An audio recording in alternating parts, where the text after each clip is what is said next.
This is day 249, temporal discounting. I remember years ago sitting across from a doctor who looked me square in the eyes and said, "No, you won't." I had just told him I was going to lose some weight. He did not argue. He did not lecture. He just said plainly, like he had seen this before.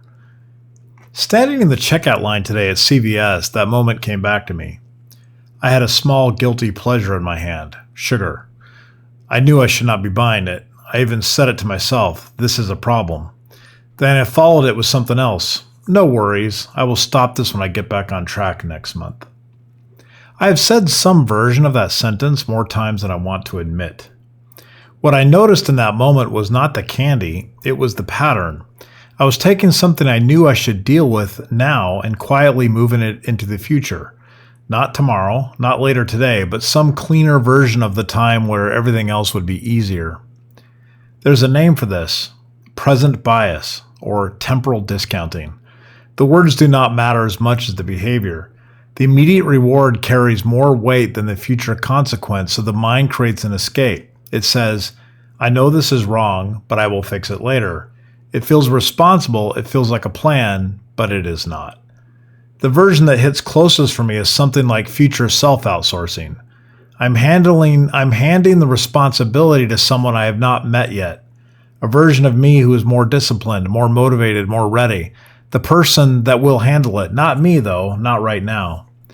The sentence always sounds reasonable. I will get back on track next month.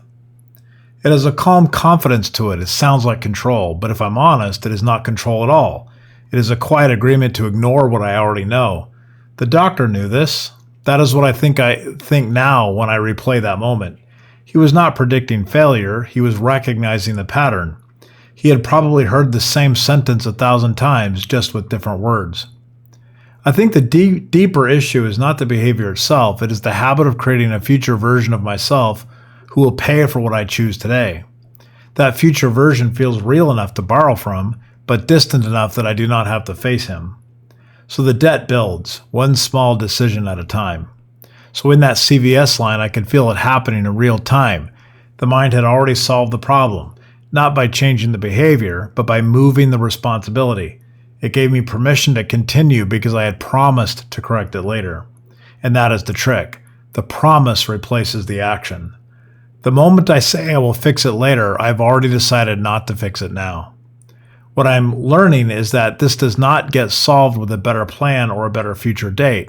It gets solved in a much smaller way, right at the moment when the decision is made. Not next month, not Monday, not after things calm down, right there, then and there. The next step is not dramatic. It is not a reset. It is simply noticing this sentence when it shows up and not accepting it, not arguing with it, just not letting it make the decision. Standing there, holding the thing I already knew I should not have, and choosing differently without pushing into the future, that is the only place where this gets resolved.